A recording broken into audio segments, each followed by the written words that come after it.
Bonjour à tous et merci de nous suivre sur Business 24 Africa, la chaîne panafricaine d'information économique. On évoque les bons chiffres de la croissance économique africaine, mais elle ne suffit pas à garantir un emploi productif à chaque Africain en âge de travailler. Même si l'emploi a augmenté de 2 à 3% ces dernières années, la situation reste critique sur le continent. Face aux difficultés des pouvoirs publics à recruter et au faible taux d'embauche du secteur privé formel, certaines voies autorisées préconisent l'entrepreneuriat comme solution. C'est donc pour parler de cette discipline de l'action que nous avons invité un spécialiste du domaine. Dr Kwasi Kofi Ambroise, bonjour. Bonjour. Et merci d'avoir répondu à notre invitation. Je rappelle que vous êtes enseignant à l'université Nangui Abrogwa d'Abobo-Adjamé, expert en gestion des projets et entrepreneuriat. Vous êtes aussi fondateur d'école et responsable d'un cabinet international. Voilà. Docteur Kwasi Kofi Ambroise, quelle situation de l'emploi faites-vous en Afrique en général et en Côte d'Ivoire en particulier? Il faut dire que la situation de l'emploi en Afrique ressemble un peu à celle des pays même européens qui aujourd'hui connaissent une crise de l'emploi des jeunes. Et en Côte d'Ivoire, par contre, nous avons un peu ce problème parce que beaucoup de jeunes sont formés dans les écoles. L'État ne peut plus les embaucher à la fonction publique parce qu'il y a eu un temps où tous les jeunes avaient cette idée, j'appelle le guirgazianisme, c'est-à-dire avoir cette idée de pouvoir faire aller à la fonction publique. Et aujourd'hui, il se trouve que l'État ne peut plus employer tout le monde à la fonction publique. C'est difficile, c'est devenu critique. Beaucoup de diplômés sortent et n'ont pas d'emploi. C'est pour dire qu'aujourd'hui, la plupart des jeunes qui sont formés dans nos universités, dans nos grandes écoles, n'ont pas d'emploi. Donc, la situation est alarmante pour certains pays et critique même en Côte d'Ivoire, surtout avec les crises que nous connaissons. Ok. Est-ce qu'au niveau des pouvoirs publics, on a de véritables politiques d'emploi, d'insertion des jeunes? Il faut dire que, ça je voudrais dire de façon théorique, les présidents, les ministres font des efforts. Par exemple, en Côte d'Ivoire, vous avez l'AGEP, vous avez l'AGIFOP, vous avez l'INIE. Le FIDEN. Tout, sur le plan théorique, tout est mis en place. Mais dans la réalité, dans la pratique, ce n'est pas encore performant. Parce qu'il y a une culture entrepreneuriale que n'ont pas ces jeunes. Et ceux même souvent qui sont à la tête de ces structures-là n'ont pas la culture même, n'ont pas la vision entrepreneuriale. Donc ils ne peuvent pas insuffler l'entrepreneuriat, la création d'emplois aux jeunes. C'est là le véritable problème. Mais sinon, les structures sont là. Et je pense que des solutions que nous allons donner peut-être pourront améliorer un peu la situation, sinon c'est vraiment difficile. Pour les dirigeants d'entreprise, les formations ne répondent pas aux besoins. Quel commentaire? Effectivement, on forme aussi des gens. Je me rappelle en Côte d'Ivoire, il y a des diplômes de cosmétologie, et des diplômes de, pas de diplômes, de BTS, mais en fait qui ne répondent pas aux réalités des entreprises. Donc, on forme beaucoup de jeunes, mais dans le secteur surtout tertiaire, et on néglige d'autres secteurs. Ce qui fait que les formations que les jeunes ont ne répondent pas forcément aux besoins de l'emploi en Côte d'Ivoire et en Afrique. On n'a pas beaucoup de jeunes formés comme ingénieurs techniques, alors que le besoin... Voilà, on forme en gestion commerciale, en finance et comptabilité, et il s'arrête seulement peut-être au BTS finance et comptabilité. On a des milliers de jeunes en finance et comptabilité, en communication et ressources humaines, qui ne connaissent même pas les métiers dans ces domaines. Vous allez prendre un jeune qui a fait communication, mais il ne connaît même pas les métiers de la communication. Il a fait gestion commerciale, il ne sait même pas ce qu'on appelle la distribution. Tu vois, non? Donc ça fait que c'est un véritable problème. On forme pour former, mais pas pour l'emploi. Est-ce qu'il n'y a pas un problème d'orientation, vous en tant que formateur, que faites-vous? Oui, c'est pourquoi, par exemple, je pense qu'en Côte d'Ivoire, le ministre de l'Enseignement supérieur a essayé de valuer les écoles, de faire tout pour que les écoles puissent répondre aux besoins des entreprises. Et nous, en tant qu'opérateurs économiques, en tant que fondateurs, nous essayons quand même d'insuffler un peu à nos étudiants des réalités. C'est pourquoi, par exemple, moi à l'université, lorsque on m'a donné un cours d'organisation et gestion d'entreprise, j'ai vu qu'il y avait un chapitre savoir entreprendre. Et au début, ça a été difficile, mais depuis près de 10 ans, j'ai mis l'accent sur l'entrepreneuriat. Et ça fait qu'aujourd'hui, mes étudiants montent des projets. Au début, c'est un peu difficile, mais 4 ans après, ils me voient, Big Manager, tu nous as aidé aujourd'hui, on sait l'entrepreneuriat, on sait entreprendre. Ok, et la transition est toute trouvée. Nous allons maintenant parler de l'entrepreneuriat. Ouais. D'abord, en tant qu'enseignant, donnez-nous une approche définitionnelle de l'entrepreneuriat. L'entrepreneuriat, d'abord, vient du mot entrepreneur. qui tisse sa racine du mot entreprise. Or, l'entreprise, c'est quoi? L'entreprise, c'est toute unité légale qui dispose d'une certaine autonomie de décision, qui produit des biens et des services et dont la finalité est le profit, mais qui vit dans un environnement certain. L'environnement politique, culturel, économique, social, technologique, géographique, démographique, écologique. Je dirais que c'est pourquoi certains diront que l'entrepreneuriat, c'est le fait d'entreprendre, de créer sa propre entreprise, d'être son propre chef, tout en étant prudent et innovateur. Ok. Pour des jeunes qui sortent de nos universités et grandes écoles, comment entreprendre? Ah, ça c'est une bonne question. Comment entreprendre? D'abord, il faut que nous leur donnions une culture entrepreneuriale. Cette culture va partir, comme l'a fait au lycée Sainte-Marie en Côte d'Ivoire, où déjà en 6e, on enseigne un peu l'entrepreneuriat. On enseigne les jeunes à découvrir les métiers. Donc, comment entreprendre? C'est d'abord, au-delà des études, être pratique dans son domaine. Je fais par exemple de gestion commerciale, je fais du commerce, il faut que j'apprenne déjà à distribuer des produits. Par exemple, les écoles devaient permettre aux jeunes d'incuber des pépiniers dans les écoles. De sorte que l'enfant qui fait gestion commerciale, il apprend à distribuer, à vendre des produits. On peut prendre voir une entreprise qui a du savon, on dit vendez du savon, vendez des parfums, vendez du poulet. Et vous voyez. Donc, comment entreprendre? Ça part et du gouvernement, ça part dans les écoles, ça part dans les familles. Donc, c'est tout ça. C'est un pan de la culture entrepreneuriale. On peut les aider à entreprendre. Comment entreprendre? C'est aussi, je dirais, pendant les vacances, quand on est jeune, essayer de faire quelque chose. Je vous apprends que j'ai une servante. Dernièrement, j'ai une servante qui est venue. Et il y a mon fils qui travaillait, et puis elle a commencé à lui montrer les mathématiques. Il me fait, j'ai le bac C, je viens d'avoir le bac C, mais je suis orpheline. J'ai dit, il fait 3 mois. Donc, elle est venue, son entrepreneuriat, c'est d'abord de venir avoir un peu d'argent en étant servante. En étant servante, elle va prendre l'argent et puis commencer à faire des activités, à commencer à vendre. Donc, elle n'est pas allée se mettre dans une rue pour autre chose, mais l'entrepreneuriat du travail. Chercher un emploi de servante, avoir de l'argent et faire d'autres activités. Ok, aujourd'hui, sous nos tropiques en Afrique, quels sont les secteurs porteurs dans lesquels les jeunes peuvent entreprendre pour... Mais les secteurs porteurs, il y en a beaucoup. Si je vous disais par exemple que l'agriculture est un secteur porteur, quand je vois les livres, les journaux sur l'économie, la tribune de l'économie, je vois que chaque fois, on montre les trucs de l'agriculture, le manioc. Avec 1 hectare, vous investissez peut-être 750 000, vous avez peut-être 1 ou 2 millions de bénéfices. L'arachide. Il y a, par exemple, la tomate. Donc, au niveau de l'agriculture, il y a un domaine important. Nous avons des terres en Afrique. On peut faire l'élevage de poulets, de lapins. Donc, il y a 2 domaines déjà très importants. Nous devons amener nos jeunes, c'est l'agriculture et l'élevage. Maintenant, dernièrement, j'étais au tennis de table, il y avait des jeunes. L'entraîneur même se cherche. Il dit, mais... Et j'ai vu une expérience au Nigeria, où un monsieur est devenu milliardaire avec le tennis de table. Le tennis de table? C'est un sport, on joue à 2. Regarde le tennis, on fait il y a une table, c'est du bois, il y a du fer, il y a un filet, il y a des raquettes, il y a une balle. Le monsieur, il a pu créer des milliers d'emplois. Il a, par exemple, les tables, on les paye en Europe à 500 000, 700 000. Moi, je viens de faire une table à 100 000.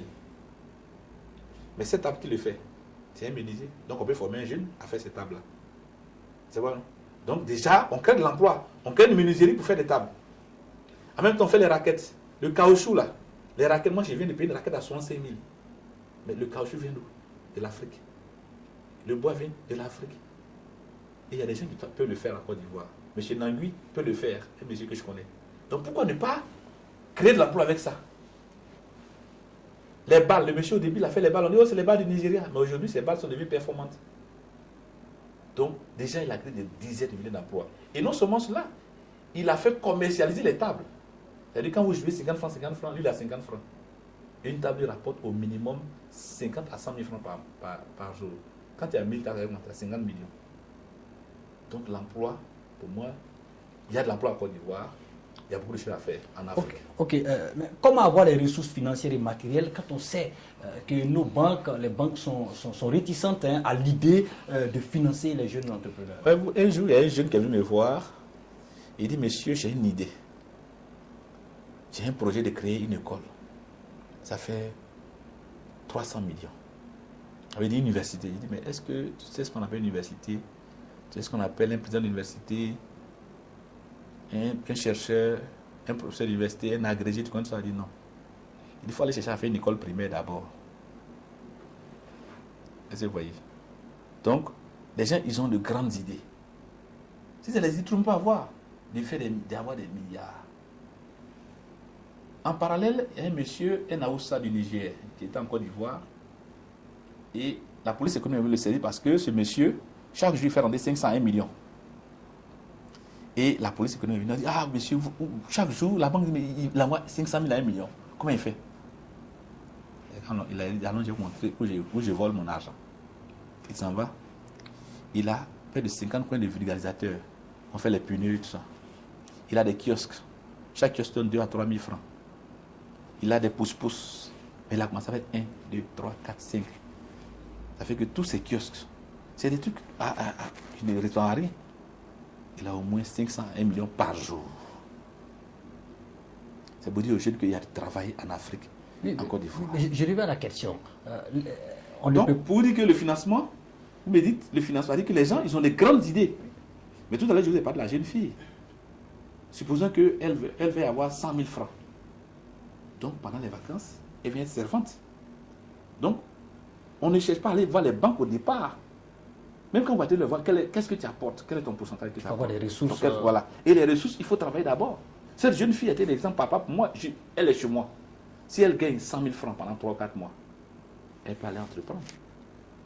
Mais il ne fait pas comme cette jeune fille qui un jour m'appelle, suite à une émission que j'ai faite à une radio.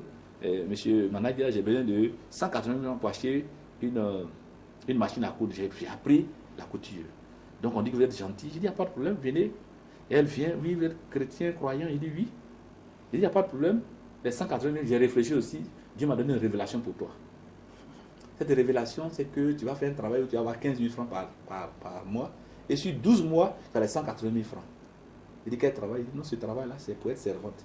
J'ai vu, et tu ne payes rien. Ah, quand vous me regardez, moi, une chrétienne, baptisée, et puis j'ai venu travailler pour une femme. Il dit, ah, donc Dieu a créé des gens pour être servantes. C'est pour dire à tous les jeunes qui l'écoutent, l'argent, pour dire que si vous êtes revenu au départ, c'est d'abord le truc personnel. Il faut avoir son apport. C'est ça qui est important. Beaucoup de jeunes ont des idées, mais ils ne veulent pas chercher même leur propre apport. Il y a un autre qui est venu chez moi, ça vous donne l'exemple, qui est venu chez moi, un jeune, et qui habitait chez moi. Et il a eu un BTS en maintenance informatique, mais il ne maintient rien. Il mange, il dort, et chaque jour, c'est d'abord un chrétien, donc il chante. Jésus est mon ami, il fait les grands chants, et il ne m'apporte rien. Et mon eau augmente, mon courant, il regarde tous les films brésiliens, Rubita, Coaguta, Kofita, au cœur du péché, et il ne fait rien, vous voyez, non? Un matin, je lui ai dit, j'étais trouvé du travail, j'allais faire gardiennage de nuit. Puisque tu aimes prier, d'abord, à 4 heures, il ne peut me déranger. Et voici ce monsieur, il dit non, il est fâché. Il dit, mais donc tu vas rester chez moi, manger, dormir? Hein? Non, c'est pas bon. Vous voyez que. Donc c'est pour dire que moi, je ne suis pas d'accord avec ces principes de banque, choses. Il faut se battre soi-même d'abord. Faire des petits métiers. Un petit métier en Côte d'Ivoire, en Afrique, on peut tout faire. Et un dernier exemple, je m'excuse, il y a un jeune, un étudiant, qui voulait faire qui m'avait dit qu'il est orphelin. Je lui ai dit, est-ce que tes mains sont orphelines? Il dit non. Il dit, voilà, je vais te trouver de l'argent. Voici ce que vous allez faire. Écris-moi une note. Prends un papier écrit. Moi, étudiant ingénieur, j'ai les choses. Au lieu d'aller vous voler les nuits, de vous choses, je souhaiterais venir travailler chez vous les samedis, dimanches, mais venir laver vos habits, repasser vos habits et enseigner vos enfants ce que vous voulez me donner. Il fait 100 lettres. Il a fait 100 lettres. 95% des parents lui ont répondu favorable. Ce jeune-là, 3 mois après, il devait faire les cours du soir parce qu'il avait été tellement occupé, il avait 300, 400 000 francs par mois. Parce qu'il parlait chez les jeunes. Donc il a eu de l'argent, mais avec ça, il a fait du charbon. Il est eu millionnaire aujourd'hui. Ok. On va revenir aux banques. Hein. On sait que pour avoir aussi des financements des banques, il faut monter de bons projets. De bons projets. Quel conseil donnez-vous aux jeunes pour qu'ils puissent monter de bons projets et avoir des financements? Oui. D'abord, c'est intéressant cette question parce que l'entrepreneur prend en compte ce qu'on appelle le business plan, le montage de projet. dans l'entrepreneuriat, il y a trois, sur le plan académique, il y a trois éléments. Il y a les fondements, comment on a l'idée, quelles sont les motivations, quel est le profil du cadre d'entreprise, quels sont les obstacles, quelles sont les causes. Maintenant, le deuxième module, c'est le business plan. Quand vous avez une idée, il faut monter un business plan. Il y a plusieurs business plans. Le business plan, c'est plan d'affaires. Et à ce niveau-là, il faut qu'ils apprennent à monter des projets. S'ils ne le peuvent pas faire, il y a des cabinets. Et nos recherches nous ont montré qu'il y a 5 grands modules qui apparaissent. Il y a la présentation du promoteur et du projet. Il y a l'étude technique et les moyens à mettre en œuvre pour réaliser le projet. Il y a la structure de l'organisation, le côté managérial et organisationnel. Il y a le plan marketing qui comprend l'étude de marché, les produits et services et la stratégie de mise en marché. Et puis il y a l'étude financière. Ces 5 modules te permettent de monter un business plan, un plan d'affaires pour essayer de convaincre un bailleur de fonds. Parce que le bailleur de fonds s'il n'a pas vu ces 5 éléments. Qui tu es? Comment tu vas gérer ton argent? Est-ce que tu es crédible? Est-ce que ton projet d'affaires est intéressant? C'est pourquoi on parle de délai de récupération. Tu vas me dire, donne-moi 3 millions d'euros dans 10 ans. Tu as vu, non? On parle de rentabilité, avec une idée de profitabilité, tout ça. Donc, c'est pour dire que les jeunes doivent savoir que j'ai une idée, il faut que je monte un business plan. Et c'est pourquoi nous l'enseignons aujourd'hui dans beaucoup d'écoles aujourd'hui, en Afrique, en Côte d'Ivoire, enseignent le business plan. À l'image de l'ISCC qui enseigne bien le business plan pour que les jeunes, quand ils sortent de l'école, ils savent que j'ai une idée, mais j'ai un plan d'affaires, qui est aussi un tableau de bord pour moi, pour avoir un financement. Ok, certains de vos confrères experts conseillent aux jeunes d'avoir plusieurs compétences, c'est-à-dire dans un groupe qui va entreprendre, avoir des comptables, des communicateurs, des spécialistes en droit. Est-ce que c'est forcément de bonnes méthodes?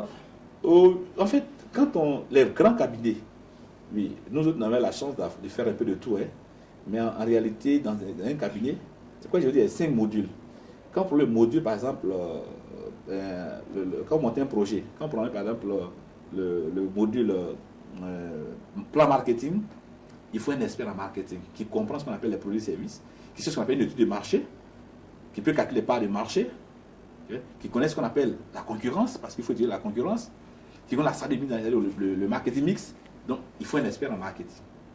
Il faut aussi quelqu'un qui peut faire l'étude financière, donc qui connaît la comptabilité générale, la comptabilité analytique, qui connaît les sociétés, qui connaît la finance d'entreprise, qui peut calculer, qui peut faire un tableau d'amortissement, qui connaît les maths financières.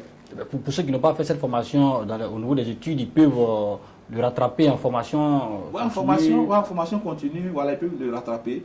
Voilà, on peut les former pour cela, mais en général, le côté financier, il faut être un peu scientifique. Sinon, un littéraire qui a eu bac A, qui n'est pas bosseur, c'est difficile.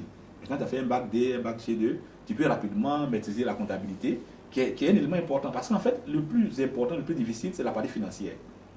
Faire un tableau d'amortissement, c'est pas les maths financières. Tu ne sais pas que calculer la valeur acquise d'une suite d'entités qu'on sent placer en fin de période, VA égale à A1 plus I, N moins 1 sur I, tu ne peux pas calculer les annuités et tout faire le tableau. Donc il faut connaître les maths financières. Ok, on va revenir au rôle que l'État peut jouer pour aider les jeunes entrepreneurs. Oui. L'État met des structures en place, mais ce que je veux dire, aujourd'hui, on constate que pour aussi aider les jeunes, il faut les aider, n'est-ce pas, à pouvoir franchir certains obstacles, comme par exemple au niveau des dossiers à fournir. Est-ce que sur ce point-là, les jeunes entrepreneurs ivoiriens sont aidés? Oui, il faut dire que depuis cette année, je pense que il y a eu une amélioration. Nous nous sommes battus, en Côte d'Ivoire particulièrement, pour qu'il y ait le guichet unique. Parce que lorsque vous voulez créer une entreprise, par exemple une SARL, Société à responsabilité limitée, en Côte d'Ivoire, vous allez faire 6 exemplaires de statut que vous allez déposer à la tour E3, vous allez prendre le numéro 47 dans son temps. Je ne sais pas si ça a changé.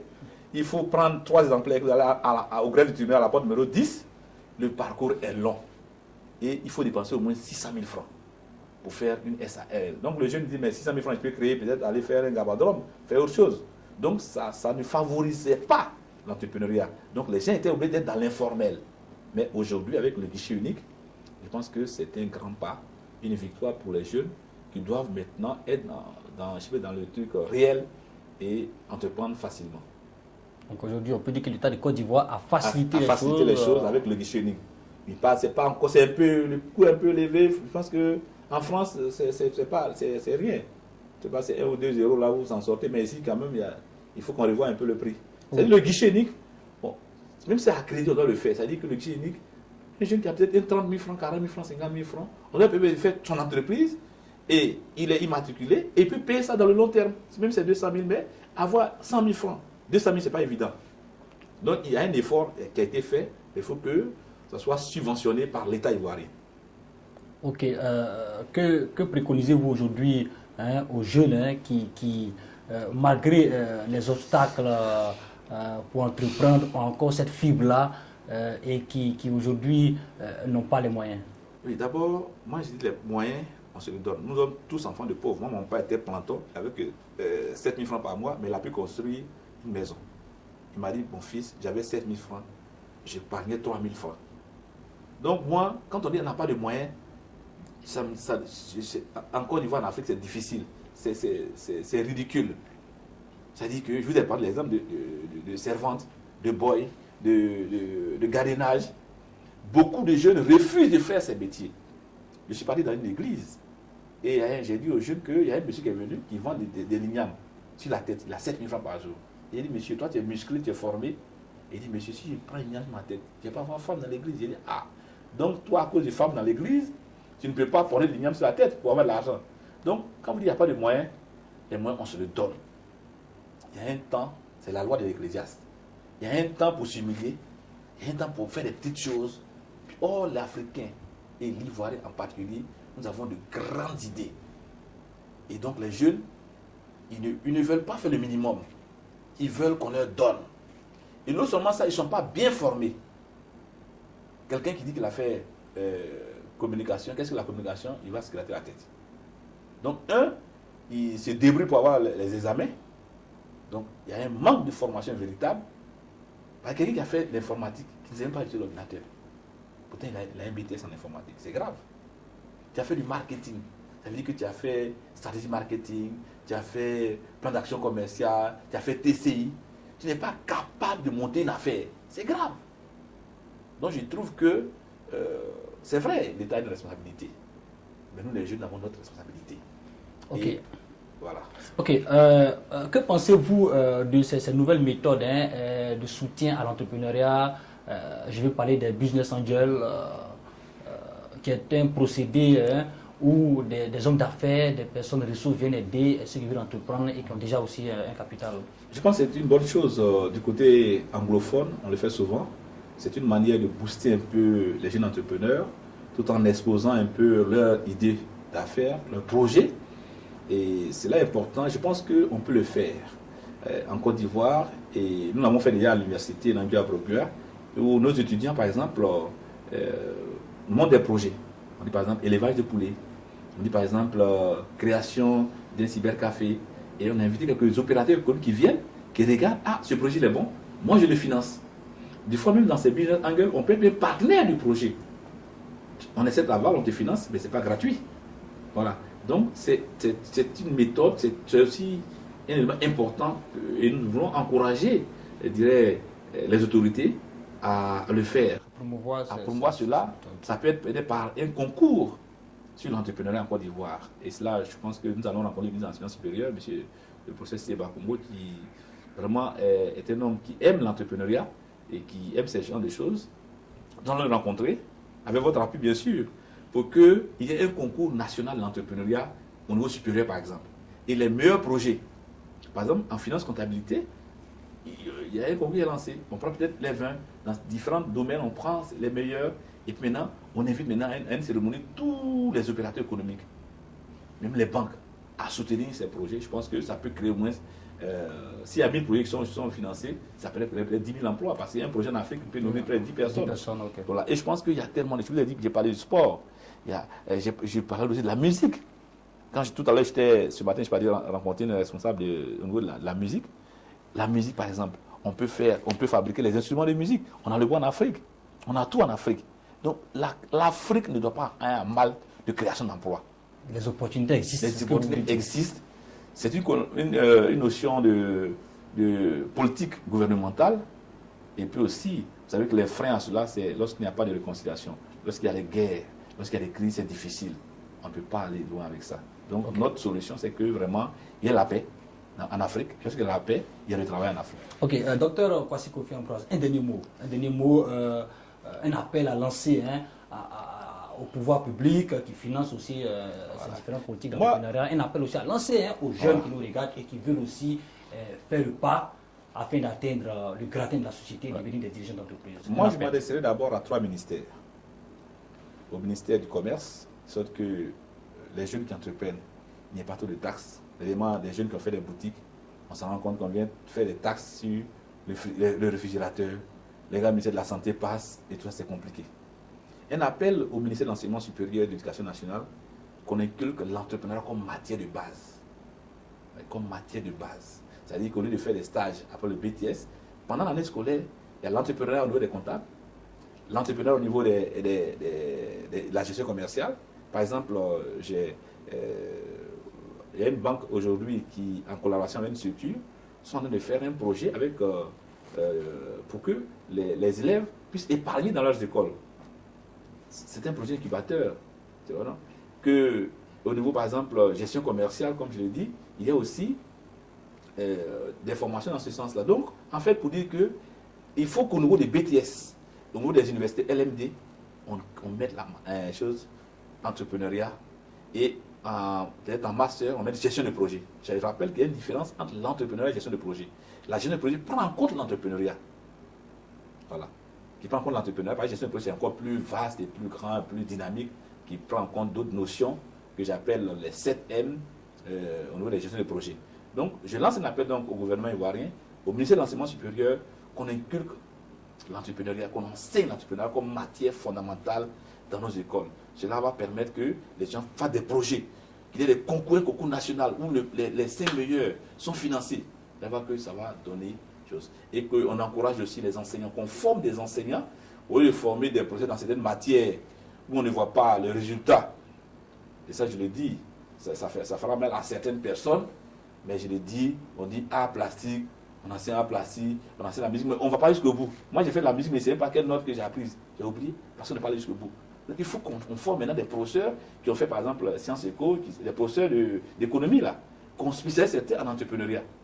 Et ça, nous avons les moyens de les former en Côte d'Ivoire. Il y a beaucoup d'experts qui peuvent les former. Et le dernier ministère Je dirais le ministère de l'Éducation nationale aussi. Voilà, à la base. Vous voyez, les Ghanéens, par exemple, dès l'école primaire, l'enfant, quand il va en vacances, il vient, il apprend un métier. C'est vrai, non? Voilà. Et aujourd'hui, on parle du sport au niveau de la Jamaïque. Ils sont les meilleurs au niveau du sport, de l'athlétisme. Parce qu'il y a des écoles primaires, même privées, qui font de l'entrepreneuriat du sport. Donc, l'enfant aussi paye un cours. Et quand Usain Bolt n'est pas venu de... Il y a au moins 100 Usain Bolt qui vont venir. Chez nous, Aouré, ça a 15 ans, 16 ans qu'elle a commencé à courir. Elle ne peut pas dépasser la Jamaïcaine. Elle va tout faire, elle ne peut pas. Parce qu'elle est déjà bloquée à ce niveau. On ne le souhaite pas. Non, je veux dire que la Jamaïque forme dès l'école primaire. C'est-à-dire que c'est pensé, c'est planifié. Donc, il faut que dans nos écoles primaires, en Côte d'Ivoire, en Afrique, on commence à former dès l'école primaire, des écoles spécialisées. L'Allemagne est parmi les meilleurs au niveau du sport, dans les 10 meilleurs dans chaque domaine du sport. Parce qu'ils ont fait une étude sociologique où dans chaque région, on va des CPI jusqu'au doctorat. Ça peut être du volleyball, ça peut être du basket. Les Allemands sont partout. Parce qu'ils ont planifié cela. Donc le conseil que je nous, c'est que ça ne soit pas quand un ministre vient et bouleverse tout ou bien quoi, mais qu'on planifie les choses. C'est ce que nous voulons faire. Et je pense que l'État de Côte d'Ivoire, quel que soit le président qui sera là et qui est là, doit penser à l'avenir, doit penser à l'entrepreneuriat, parce que l'État ne peut plus embaucher. Le fonctionnariat est terminé, ce qu'on appelle le guirgazianisme. Les guirgaziens, les gens fonctionnaires, ils sont là, collés au salaire. Le salaire ne peut pas nourrir son homme, ça ne fait que compromettre et ça ne fait qu'être compromis. Il faut penser à l'entrepreneuriat, qui est le fait d'entreprendre, de créer sa propre entreprise.